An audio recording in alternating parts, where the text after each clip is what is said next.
Welcome everybody to Ignite Humanity Live. I am your host, JB Owen, and I'm so happy to be here. And as you can see, we are back in our main studio. That's right, we're no longer on location. So if you've been watching us and tuning in, you've been seeing the fun places that we've been going to. And of course, it's always fun to come back home and be in our central location. So welcome to the show. We hope you're having a great day and something wonderful is happening in your life today. I want to just pour out some blessings to you right out of the gate and share with you how important it is for me to share a little love and blessings with you. We're all doing our very best to get through each and every day and do what we can to ignite our lives and the lives of others. And that's what the show is all about. We want to give you ideas and suggestions on how you can ignite humanity because, well, while I've been traveling, of course, I realize now more than ever we need to ignite one another. And of course, when we travel and we're outside of our homes and our small little ecosystems, we get to see the diversity and the uniqueness of one another. And yet, at the same time, we see people who are so much like ourselves.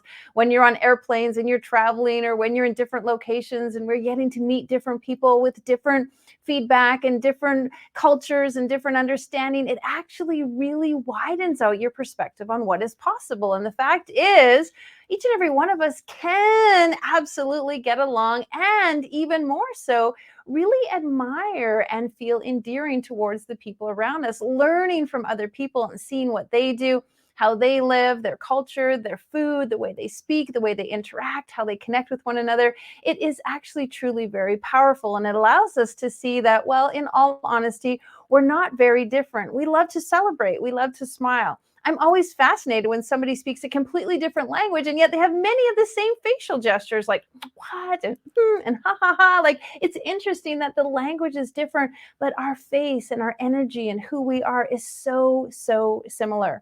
And at the same time, when you're meeting new people, you get to find out something new about yourselves. How many, by show of hands, would love to learn something new about themselves?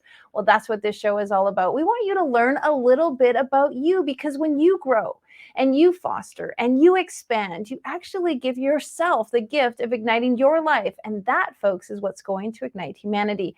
How you treat yourself and where you're going in your world is a reflection of the people around you. And so you get to be a leader, you get to be a mentor, and you get to inspire others. And we want you to be a part of this show as often as possible so that you feel that inspiration and then you take it out into the world around you. Well, Ignite Humanity is all about igniting others. And the way we do that is bring people on the show and talk about their Ignite moments. Now, Ignite moments are those powerful moments in our life that change us and inspire us and in some ways redefine us. And those Ignite moments, while hearing them, they're heartfelt and they're endearing, and they wake us up to what's possible within ourselves. And so we have an amazing guest on the show today who's going to talk about his incredible Ignite moment.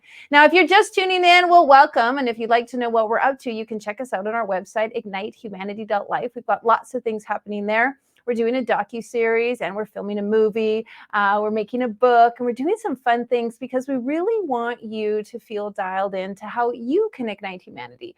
It's not something way out there. It's not something just the big people are doing and all the moguls and the business owners. No, each and every one of us, right in our homes, right in our businesses, right in our communities, can ignite humanity. And we would love for you to be a part of what we're up to. Now, if you haven't seen an episode and this is your first one, well, again, I say welcome. But if you'd like to see what we're up to, you can go to ignitehumanity.life/watch and see all of our episodes and all of the many things that we're up to. And as I just shared, we've been on location in Los Angeles. We've been filming people from all over different communities, sharing what they're up to. And those episodes, including ones here in the studio, are absolutely fantastic because we reach out to people all over the globe. We've had guests from India and Australia and London and the US and Peru, all over the world. And today we're off our way to South Africa to see one of our next guests, and we're going to bring him into the show. Well, Nolan Pillay is a human mindset specialist, life coach, speaker, enlightened warrior, and author of his latest book, My COVID Journey. Nolan is also a philanthropist. Together with his foundation, Be Your Best Version of Yourself, they work on various projects. And in 2022, they climbed one of the highest mountains in Africa, Mount Kilimanjaro, to raise funds and give the gift of hearing to children. His core focus is on the youth in Africa, and he's created a moonshot, folks, transform 1 million lives in Africa. Welcome, Nolan, to the show. Thank you so much, Lady JB. It's so great to be on your show today. I'm really looking forward to an amazing time with you. Thank Thank you so much for being here. We so appreciate it. And we love that you're coming from the other side of the world because, well, the truth is, sometimes we feel like people on the other side of the world are different than us. And you and I both know that's not the case. What do you say to people who ask you, like, what's it like in Africa? Or how are we different? Or how are we similar? Do you have like a token answer? Is there a way that you like to share how, in truth, we're all like one another? Absolutely. I always say to people, we're human. No matter where we are, what race, what sex, what culture we are, always look at humanity first. And when you put humans first, then everything else just falls away and you appreciate the person more. So no matter in Africa, people may think that we have lions, etc., running on the streets, but it's not so. We live a normal life like everyone else throughout the world. We have our own problems, etc. But what would the world be if there was no problems, right? Well, So I live in Canada. People think we have polar bears running around the street also, and that we live in igloos. So it just goes to my point that we actually have these perceptions of how things are so different. And yet, I don't know about you, but every time I step off a plane in another country, I actually see the differences. But in truth, I see so much of the similarities. What can you share some of the similarities that you've experienced where you've been traveling or you've met other people? One of the some of the common things that we all have in our human common denominator. I think for me, it's more the connection, right? So no matter where you go, people want to understand who you are and where you're from, what's your culture, what's your background. And this is what brings up the connection piece because it allows us to understand people differently. So in my travels, I always like to meet new people and do a lot of socializing just to understand them better. And JB, I always say that no matter where we are, if you can understand my culture a bit more and I can understand yours, would we not get on like a house on fire? Would we not get on so well? So I always promote like, let's meet over coffee or whatever it is, get to know each other. Let's understand each other more. Well, it's beautiful because today is Friday and we're talking about connections. It's one of the themes of the show. So I love that you led into it. Is there ways that you can suggest people can build connections? Because sometimes I know we're shy, especially the young generation. I have kids and I'm always encouraging them say hello, reach out and shake somebody's hand, look somebody in the eye when you meet them. And, we're really needing to teach our younger generation how to create connections. Do you have some tools and things that you like to do to foster more connection with others? I think for me, especially when you're in a different country, right? Try not to walk as if you like the walking dead. And what do I mean by this is don't walk with your head down like you're just really not interested in what's happening around you. When your head is up like this, a simple smile will attract that person into conversation with you. So I tend to do that very often. Like even if I don't know who they are, I'll actually greet them.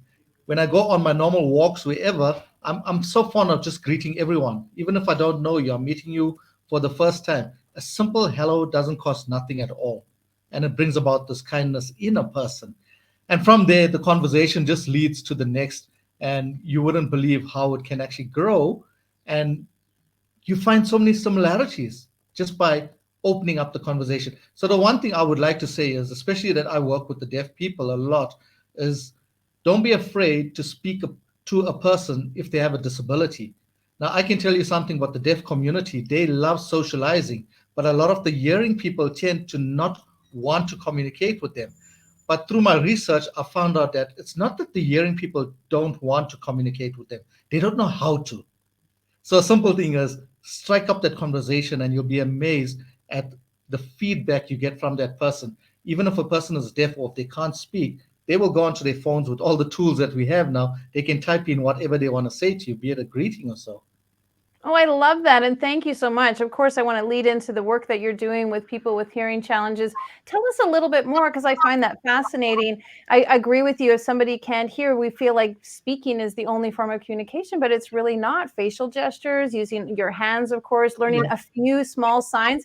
Can you teach us at least one sign that we could say or greet somebody who has a hearing? This one? This means I love you in sign language. Perfect. It's the most ideal sign ever. So, funny enough, you speak about sign language as well. When you work with the deaf people and start communicating with them, you just need the basic sign language to understand them. Because the more you with somebody or the more you're in their space, you automatically get to lip read them and understand what they're trying to say to you. You kind of figure this thing out so easy. So all it takes is just getting to know the person and understanding it. When I climbed Kilimanjaro, for example, I took 5 deaf people up the mountain with me, and I needed to learn basic sign language because if these guys were in trouble, how was I to help them if I don't know what they're actually saying to me or what assistance they actually need?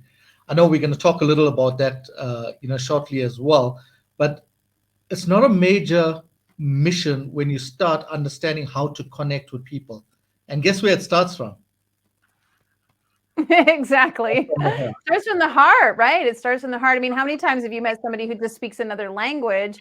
It does not that they have hearing a problem, but just in their own language, a different language. You're communicating through pointing, through gestures, through an energy that you connect with one another.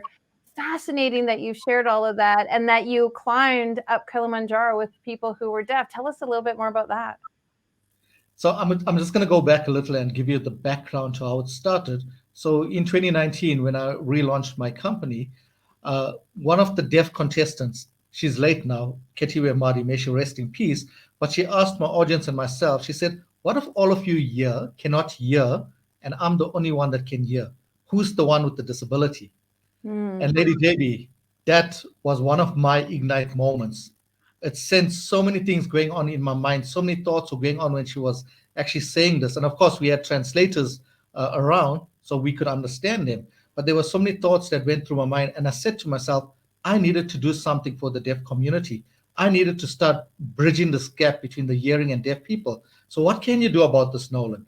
So, there were various thought processes. I went into a meditative state as well and just trying to understand what I could do. And guess what? Mount Kilimanjaro came to mind.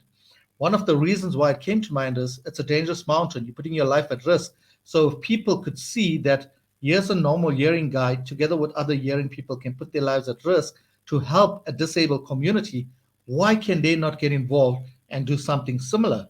So it was back then just a thought. But and this is in 2019. We only climbed the mountain last year. So as the time went on, we decided to train. I decided to train with the deaf people so I could understand them better, taking inspired action steps, right? That's what got us there. I created this mental image that we're all on top of this mountain and we're holding up these banners to say, yes, we made it. All of these things. The driving force behind this was to give the gift of hearing to a child. Mm. Eventually, we managed to circulate 7 climbers. 5 of them were deaf, 2 were hearing. We went up the mountain. Their dreams came true. And when we got down from this mountain, we gifted 2 children, a 7-year-old and a 15-year-old, with hearing aids. Now, can you imagine this? For 15 years of your life, you can't hear, and suddenly you get hearing aids and you're able to hear a person.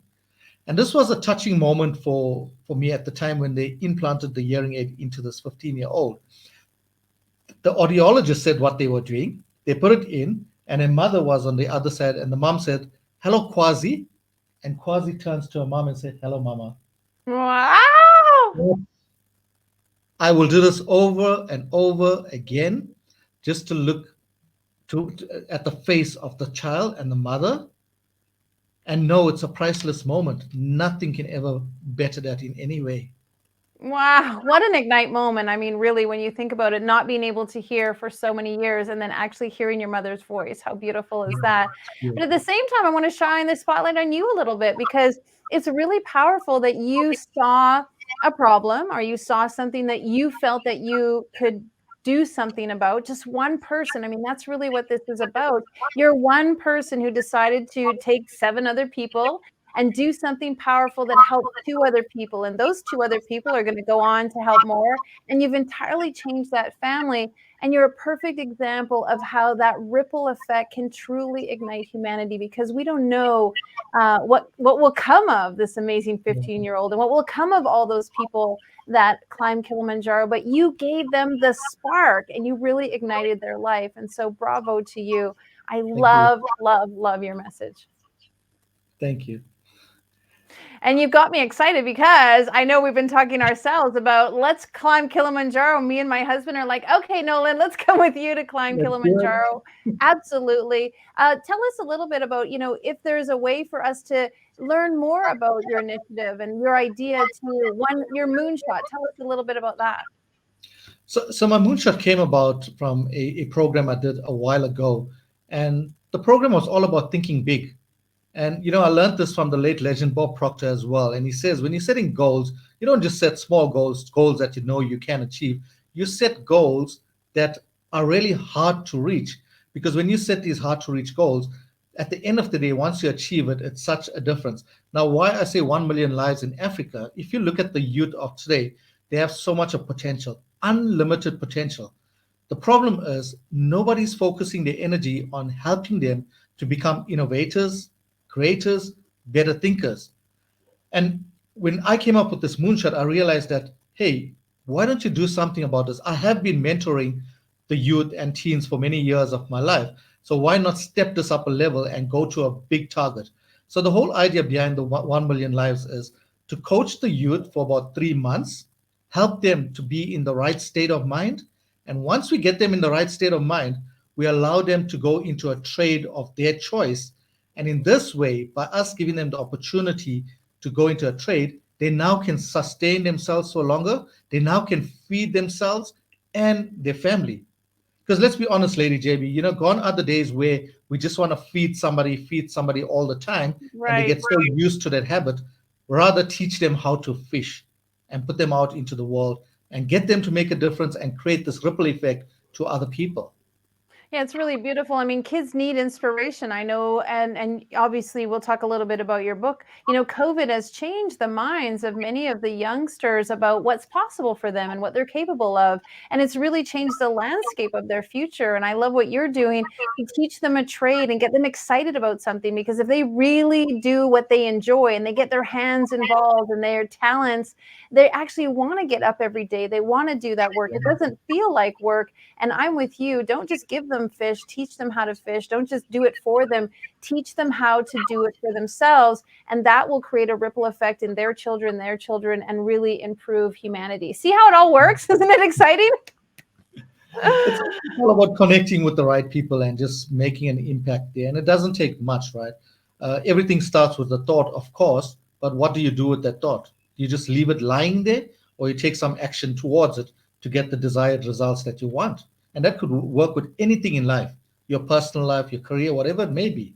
It all has to start with some thought. Yeah, and you're a real action taker. Share a little bit about, you were struck with COVID, and from that experience, you chose to write a book a little about it. Can you tell us a little about that? Yeah, COVID was a blessing in disguise. Firstly, I must say this to everyone. You may think I'm insane for saying it, but really it was. So I was struck with COVID. I went in with 58% oxygen levels. I spent 13 days in the intensive care unit, facing real trauma on a daily basis. And real trauma is people dying every single day, and you're watching these bodies go past you. So you watch all of this, and you still have to focus on getting yourself out of this hospital. So some of the techniques that I used was daily meditation, prayer. I was visualizing myself out of that hospital.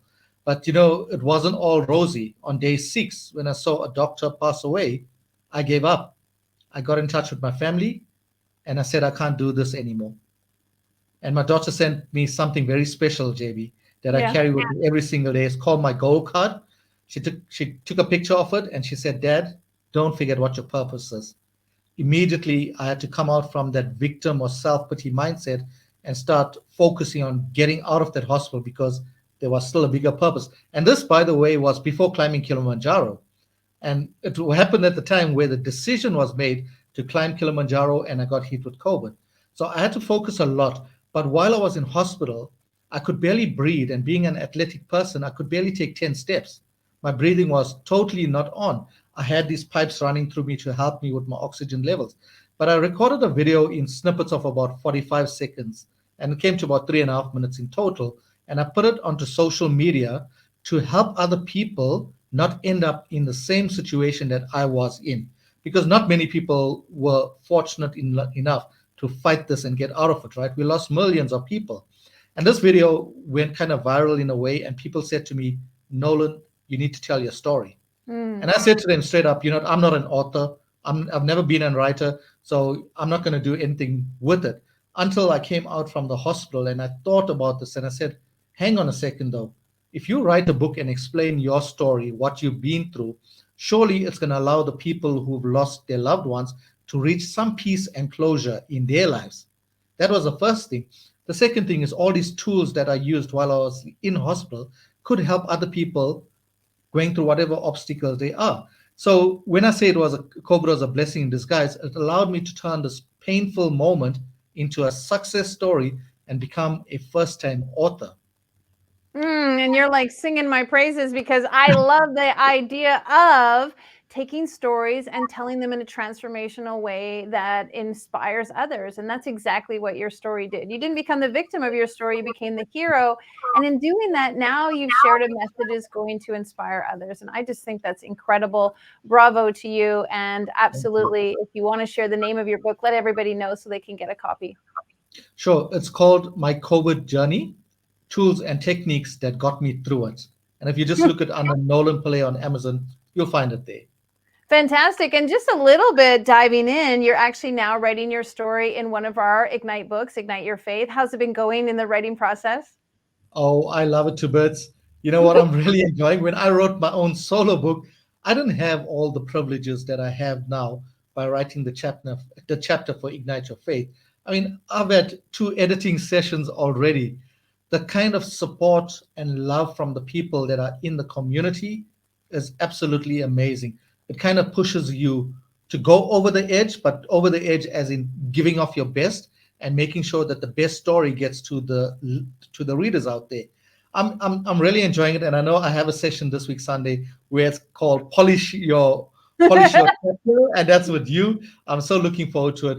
But overall, it's a community of heart-centered people that have come together to assist them. And JB, I must say this to you. I'm thankful and grateful to you because without you, this chapter would not be possible in the book. So thank you Mm. for that. I really Well, appreciate you. well, thank you so much because when you tell your Ignite moment, and we know this, we've seen this so many times, hundreds of authors have shared their Ignite moment, it touches the life of somebody else. There's somebody out there in the world, Nolan, who absolutely needs to hear your exact story, if not many people. And what we know, and we're so gifted to be able to publish it, is that that is going to move the needle and ignite somebody else's life. And that really is going to do what we're designed here to do, which is ignite humanity. So thank you so much for that. Well, I'd like to put on the screen how people can find you. Is there anything you would love us to know about you that you haven't shared so far? Well, I think one of the biggest lessons, or what I'd like to share with people, is that no matter what obstacle or challenge you're going through at the moment, just don't go through the challenge. Use it as an opportunity to learn from it and grow through it. Because when you adopt this mentality, you will elevate automatically. So don't be the person that wants to be the victim all the time. I've been through many challenges in my life, but I would not be here if I saw that as just a challenge and just became a victim to it and did nothing about it. We all don't have perfect lives. So go out there and make the best of this one and only life, God given life that we have. There's a much more for us to do. So go out there and live your purpose. Live a Mm, purposeful life. so well said. And I just noticed your t-shirt, mindset plus soul set. What does it say? Plus heart set equals greatness. Mindset plus soul set plus heart set equals greatness. Absolutely, it does. I so appreciate having you on the show. I know you and I could talk forever. I find you so fascinating and so interesting, and I can't wait to be in your presence, like be with you one on one, get off the plane, give you a big personal Oh, hug, and yes. then together we climb Kilimanjaro. And of course, I'm looking forward to your story polished later in the week. Thank you so much for being here. Big blessings to you and big hugs to Africa. Have a fantastic day. Thank you so much, Lady JB. Take care. As you can see, it's absolutely wonderful to meet people from around the globe who have so much to share. And I just love Nolan's t-shirt because mindset plus soul set plus heart set absolutely equals fantasticness. I forget what was at the bottom. I just made it up myself. Hey, that's a great idea. If you got a t-shirt idea, you should make it up because absolutely there is so many fantastic things that are going on in your life. Sometimes it's easy to focus on the negative. Nolan could have concentrated on the fact that how sick he was, but instead he decided to visualize and focus on how he could get better and come through COVID. And it's fascinating that with so much lung capacity compromised that he was able to climb Kilimanjaro, which is at one of the very highest altitudes for those of us climbing without oxygen. And so it's very interesting that he was able to heal himself and take himself there through his own mindset and the power of his initiative. I'd love to encourage you to have an idea and have a dream and something you want to go after. And maybe you could use the visualization that we have shared here to step forward into achieving that goal and going after exactly what it is that you like to do and wish to do. And in doing that, you inspire others. And by telling your story, your heartfelt, honest, genuine story of how you became a hero in your own life, you actually give others the power to do the same. Today was all about connection, and the second principle in Ignite Humanity is to unite all people and connect everyone. Now imagine that really unite all people, and we have the power to do that with social media and things like what we're doing right now, being on television. We can unite all people and we can connect everyone. Nobody has to be left behind. Nobody has to feel unincluded, and nobody ever has to feel uncared for. We have the ability to make sure that every single person is seen and heard and feels like they belong. Now, if you want to belong to an incredible community, well, we invite you to join us at Ignite. You can go to our Facebook page at Ignite You and find out what we're doing. And of course, you can go to our website, ignitehumanity.life, and see what we're up to. We would love for you to be a part of our community, and we welcome you because we want to unite all people and connect everyone. We want to make sure you're one of those people. Now, if you'd like to tell us your story and maybe be on the show, we'd love to hear from you. Go to ignitehumanity.life/share and fill out our type form and tell us what you're up to. Tell us what you've done. Give us your story and share how you feel your one contribution can make a massive ripple effect and ignite the lives of others. We'd love to have you on the show. And if you have a friend or family member who's doing something awesome, we'll fill out the type form for them and tell us what they're up to so we can include them. We are here every day, Monday to Friday at this time, and we want to share with you how you can ignite humanity, and we want to know what you're up to. So please make an effort to reach out to us so we can connect more.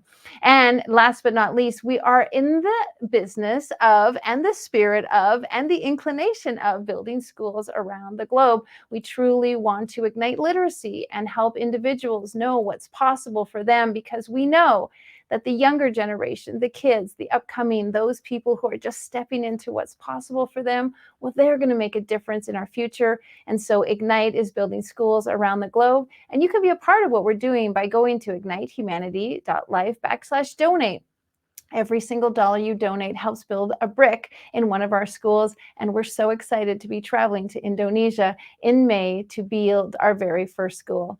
Well, that's enough for me for today. I hope it's been exciting and enjoyable. I want to give you big blessings. May your life be filled with Ignite moments, and thank you for being here. Take care. We'll see. Now, more than ever, we need to come together to connect with one another.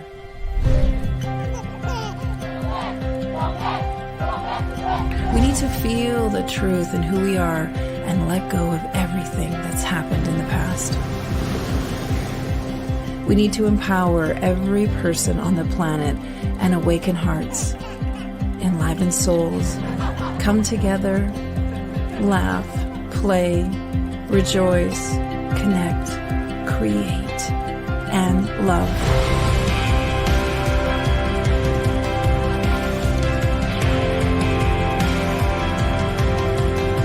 It's time to ignite humanity. We want you to be a part of something that will impact the future for everyone. We want you to tell your story, share your Ignite moment, show people who you truly are. Be a part of igniting humanity and making a difference in the world and all of our futures.